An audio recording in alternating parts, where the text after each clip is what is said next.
Anupama serial का मंगलवार का एपिसोड शुरू होगा और पार्टी में पराग की एंट्री के साथ पराग कोठारी अपनी पत्नी ख्याति से माफ़ी मांगने लगेगा और कहेगा कि अनुपमा ने उसे बहुत समझाया और उसे उसकी बात समझ में आ गई। ताली एक हाथ से नहीं बजती, गलती पराग से भी हुई है, ऐसा पराग का कहना है। पराग कहेगा कि ख्याति ने सच नहीं बताया क्योंकि उसने कभी उसे सच कहने की हिम्मत ही नहीं दी, क्योंकि उसकी नीयत गलत नहीं थी।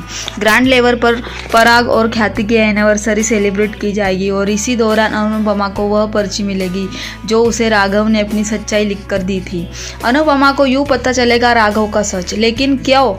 क्योंकि अनुपमा के पास उसका चश्मा नहीं होगा और पर्ची भी पानी से धुल गई होगी, इसीलिए वह साफ तौर पर पढ़ नहीं सकेगी। अनुपमा फ़ोन करके राघव से ही पूछने की कोशिश करेगी कि क्या बात है, लेकिन राघव कुछ कहे उससे पहले कि पुलिस का कॉल आ जाएगा और वहाँ से उसे पता चलेगा कि राही पर हमला करने वाला राघव ही था।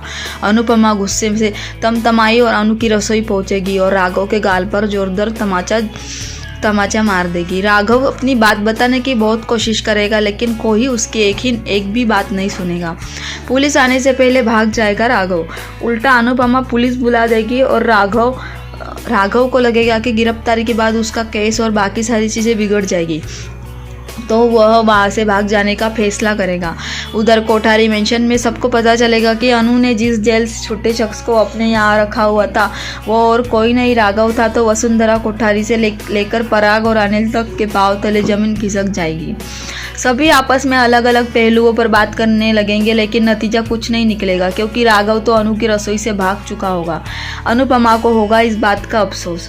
राघव के भाग जाने के बाद किंजल और बापूजी समझाने की कोशिश करेंगे कि शायद वो कुछ कहना चाह रहा था, लेकिन गुस्से में पागल अनुपमा कहेगी कि उसे अब कुछ नहीं सुनना है। वह कहेगी कि मैंने पूरे परिवार और मोहल्ले वालों के खिलाफ जाकर जिसका सपोर्ट किया उसने ही मेरी बेटी की जान लेने की कोशिश की। सबके सामने सबके जाने के बाद भी अनुपमा अनु की रसोई में बैठी रहेगी और जाकर वह बक्सा चेक करने की कोशिश करी, तब लाइट चली जाएगी जिसमें राघव का सामान रखा था। रूपाली गांगुली और अद्रिजा राय स्टार टीवी सीरियल में आगे क्या होगा, शो के लेटेस्ट अपडेट पाने के लिए जुड़े रहिए टोटल ज्ञान के साथ।